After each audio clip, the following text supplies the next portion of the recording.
شبیر، جب زمانہ تمہیں مشکلات کا شکار کرے، غم دنیا تمہیں گھیرنے لگے، پریشانیاں بڑھنے لگے، تو خبردار غم دنیا میں نہ رونا۔ تمہاری آنکھ سے آنسو اس لیے نہیں آئے کہ تمہاری تنخواہ ختم ہو گئی، تمہاری نوکری چھن گئی، تمہارے زمین پہ قبضہ ہو گیا۔ خبردار، جب شبیب جب غم دنیا گھیر دے تو فبکی للحسین،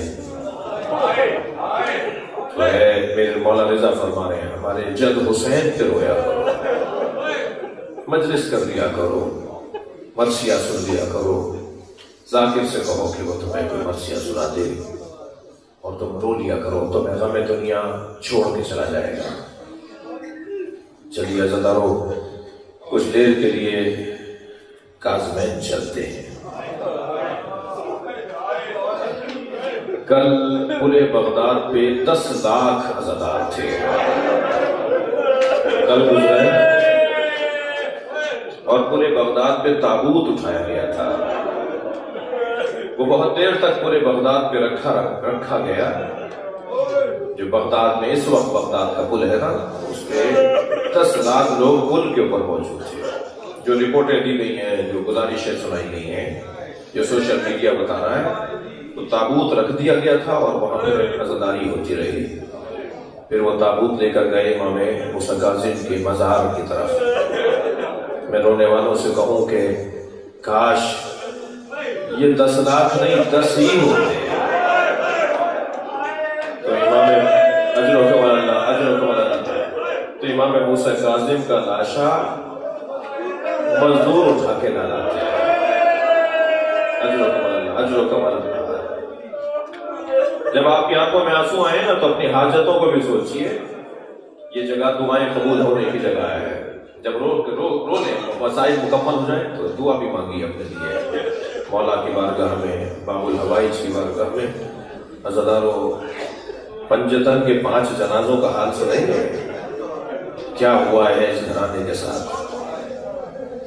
پہلا جنازہ پیغمبر کا جنازہ ہے، 11 آدمی تھے جنازہ اٹھانے۔ ابھی رو رہے تھے نا ہم، ابھی رو رہے ہیں نا کہ امام موسیٰ کاظم کا جنازہ مزدوروں نے اٹھایا، تو نبی کا جنازہ کس نے اٹھایا؟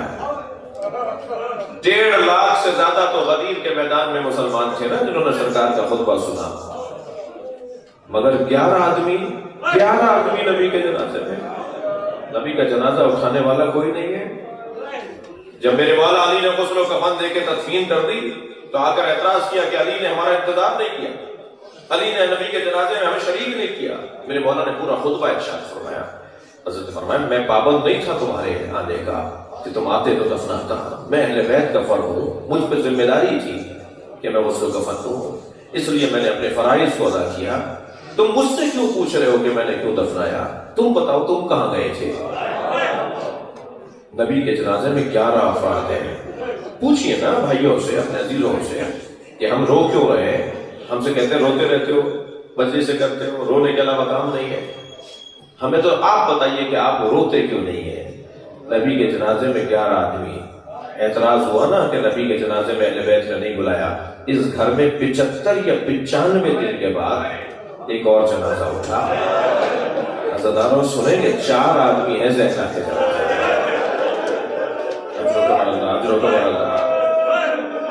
جناب سیدہ کے جنازے میں 4 آدمی ہیں۔ پھر امت کو اعتراض ہوا، رات کی تاریکی میں مولا نے بیوی کا جنازہ اٹھایا۔ پھر امت کو اعتراض ہوا کہ اہل بیت نے ہمیں اپنے گھر کے جنازے میں نہیں بلایا، تو اس گھر میں تیسرا جنازہ مولا علی کا ہے۔ اہل سنت کے مطابق 2 لوگوں نے جنازہ اٹھایا۔ حسنین تم جنازہ پیچھے سے اٹھانا، آگے سے خود اٹھے گا۔ یہ ہمارے سنی بھائیوں کی کتابوں میں لکھا ہوا ہے۔ میں پوچھنا چاہتا ہوں کہ مولا کے جنازے میں لوگ کیوں نہیں تھے؟ حجاج ابن یوسف نے 3000 جگہ گڑھے کھدوائے تھے نجف اور کوفے کے علاقوں میں کہ میں علی کی میت نکال کے سولی پہ لٹکاؤں گا۔ حجاج کب آیا ہے؟ امام صادق کے زمانے میں، مولا کی شہادت اپنے زمانے میں۔ اتنی مدت بعد بھی علی کے بدن مبارک کے ساتھ ظلم ہونے کا امکان تھا۔ اب بھی پوچھتے ہو کہ جنازوں میں لوگ شریک کیوں نہیں ہوتے تھے؟ اہل بیت بے حرمتی سے، مظلومیت سے، اس منظر سے، اللہ اکبر، جبھی تو روتا ہے نا یہ مجمع۔ پھر اعتراض ہوا کہ اہل بیت نے ہمیں اپنے گھر کے جنازے میں نہیں بلایا، بار بار کہہ رہے تھے نا نبی کے جنازے میں نہیں بلایا، زہرا کے جنازے میں نہیں بلایا، علی کے جنازے میں نہیں بلایا۔ پنجتن میں پہلا جنازہ تھا جو امت کے کاندھوں پر دیا گیا، امت نے تیر مار دیا جنازے میں۔ تمہیں بڑی خواہش تھی جنازے کو اٹھانے کی، تمہارے ہی کہنے پہ تو جنازہ ہم نے تمہارے کاندھوں پر دیا تھا، اور 5ویں جنازے کا حال سنیں گے، اتنے گھوڑے دوڑائے حسین کے بدن پر کہ برابر کی بہن زینب پہچان نہیں پائی۔ آواز دے کر کہا انت اخی زینب، کیا تم ہی زینب کے بھائی حسین؟ سنیں گے ذرا، میرے مولا حسین کی پسلیاں کمر سے باہر آ رہی تھی، جناب زینب پہچان نہیں پائی تھی اپنے بھائی کا بدن، کٹی ہوئی گردن پہ لب رکھ کے بوسے دے رہی تھی۔ یہ پنجتن کا 5واں جنازہ ہے، اور جس جنازے پہ رونے کے لیے میں اور آپ جمع ہیں نا، میرے سر کے اوپر میرے مولا کا نام لکھا ہوا ہے، اس کے جنازے کا حال سنیں گے۔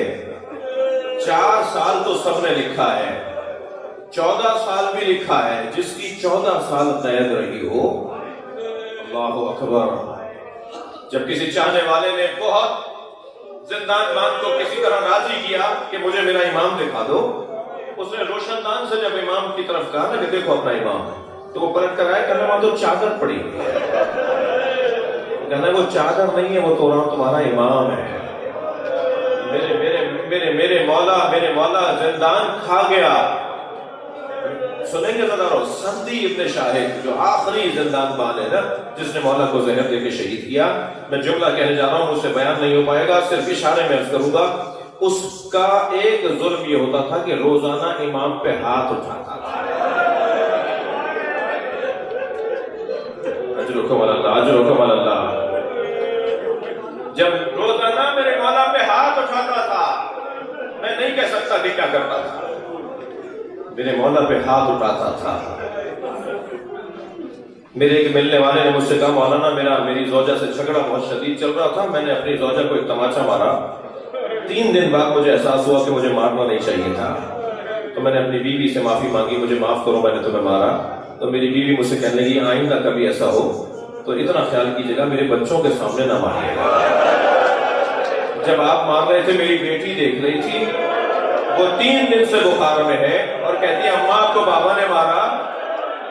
سنیں گے عزیزانو، امام حسن مدینے کی ایک گلی سے نہیں گزرتے تھے، جب وہ گلی آتی تھی نا تو امام حسن رستہ بدل دیتے تھے۔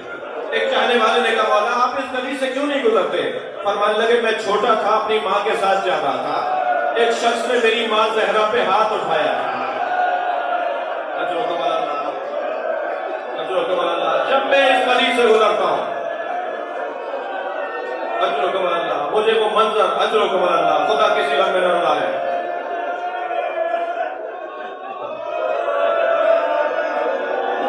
یہ سندی ابن شاہد کے امام کاظم پہ ہاتھ اٹھاتا تھا، جس کی 27 بیٹیاں ہوں، جس کے 20 سے زیادہ بیٹے ہوں۔ یہ روایت سن لیجیے، آپ نے بہت دیر مجھے قبول کیا، بہت دیر مجھے سن لیا، یہ روایت سن لیجیے، میں اپنے بیان کو مکمل کروں۔ ایک بہت بڑا نام ہے اہل بیت کے چاہنے والے ادیبوں اور شاعروں میں ابو العطا، جیسے فرزدق، جیسے دیبل، ایسے ابو العطا بھی ائمہ کے زمانے کا شاعر، اہل بیت کا چاہنے والا۔ ہارون رشید کا دربار روزانہ سجتا ہے، محفل سجتی ہے، غزلیں سنائی جاتی ہیں، شراب کباب کی محفل سجتی ہے۔ کسی نے کہا ہم نے ابو العطا کو بغداد میں دیکھا ہے، اس نے تعجب سے کہا کہ ابو العطا تو مدینے کا رہنے والا ہے، وہ بغداد کیسے آ گیا؟ دوسرے نے تصدیق کی، تیسرے نے تصدیق کی، تو کہا ڈھونڈو ذرا۔ ایک مسافر خانے میں ابو العطا ٹھہرے ہوئے تھے، انہیں بلا لیا دربار میں، لے کر آئے، ہارون کے سامنے لا کے کھڑا کیا۔ ابو العطا تم اتنے بڑے آدمی بغداد آئے، ہمیں نہیں بتایا؟ کہ میں اپنی ذاتی غرض سے بغداد آیا ہوں، میں اپنے ذاتی امور کی وجہ سے۔ کہا ٹھیک ہے، جتنے عرصے بغداد میں رہو تم ہمارے مہمان ہو، رات کو محفل سجتی ہے، اس میں اپنی غزلیں سنایا کرو۔ اب ابو العطا 3 دن تک غزلیں سناتا رہا۔ تیسرے دن جب ہارون نے کہا نا کہ وہ غزل سناؤ جو تمہاری بڑی مشہور غزل ہے، تو ابو العطا کہنے لگا اس کے بدلے میں مجھے ملے گا کیا؟ ہارون کہنے لگا جو مانگو گے دوں گا، بادشاہ ہوں، مانگو کیا مانگنا چاہتے ہو؟ اسے تکرار کی، جو میں مانگوں گا وہ دو گے مجھے؟ کہنے لگا ہاں جو تم مانگو گے میں دوں گا۔ غزل سنا دی، محفل ختم ہونے لگی، تو ہارون نے آواز دے کر کہا ابو لتا مانگو، کیا مانگنا چاہ رہے تھے، کیا چیز تمہیں چاہیے؟ ابو لتا کی آنکھوں میں آنسو آئے، کہا میرا امام آزاد کر دو۔ اللہ اکبر، مظلومیت دیکھ رہے ہیں، اس وقت شیعوں کی کیفیت دیکھ رہے ہیں آپ۔ کہہ رہے میرا امام آزاد کر دو۔ کچھ دیر خاموش رہا، کہنے لگا 3 دن بعد ہم تمہارے امام کو آزاد کر دیں گے، جاؤ جا کے زندان کے دروازے سے لے لو جا کے۔ اب میں آپ سے سوال کرتا ہوں، ایک چاہنے والے کے لیے کتنا بڑا دل ہوگا وہ، جب اس کی وجہ سے اس کا امام آزاد ہو رہا ہو۔ اپنے مسافر خانے میں گیا، اپنی بیوی بچوں کو کہا کہ دیکھو کتنا بڑا کام کر کے آیا ہوں، 3 دن بعد 14 سال بعد میرا امام آزاد ہو رہا ہے۔ بیوی سے کہنے لگا ہم حضرت کو فلاں محفل پر بٹھائیں گے، پھر حضرت کو بغداد سے مدینہ لے جائیں گے، تم جا کے سب سے پہلے امام کی بیٹیوں کو خوشخبری سنانا، میں امام کے بیٹوں کو جا کر بتاؤں گا ہماری طرف سے یہ ہدیہ ہوگا حضرت کو۔ اپنے خانوادے کو تیار کیا، 3 دن بعد زندان کے دروازے پر جا کے بیٹھ گیا۔ زندان کا دروازہ کھلتا تھا، بند ہوتا تھا، کبھی کوئی اسیر لایا جاتا تھا، کبھی کوئی اسیر آزاد کیا جاتا تھا۔ دیکھتا رہا، ظہر کا وقت ہو گیا، عصر کا وقت ہو گیا۔ جب ایک مرتبہ پھر دروازہ کھلا تو ابو لتا نے بڑھ کے اس زندان بان سے کہا آج میرے امام کو آزاد ہونا تھا، بتاؤ میرا امام کب آزاد ہوگا؟ کہ کچھ دیر بعد تمہارے امام کو آزادی مل رہی ہے، تمہارے امام کو ہم لے کر آ گئے۔ ابو لتا سنبھل کر بیٹھا، میرا مولا آ رہا ہے، سب سے پہلے ہاتھوں کا بوسہ دوں گا، سب سے پہلے پیروں میں گر کے مولا کے قدم بوسی کروں گا۔ ابو لتا تیار بیٹھا ہے کہ ایک مرتبہ دروازہ کھلا، ایک تختے پر جنازہ، 4 مزدور جنازہ اٹھائے ہوئے، آواز دی ھذا امام الرفضہ، یہی شیعوں کا 7واں امام ہے، آج ہم نے موسیٰ کاظم کو آزاد کر دیا۔ سر و سینہ پیٹتا ہوا غریب امام کا جنازہ، الا لعنت اللہ علی الظالمین فسيعلم الذين ظلموا أي منقلب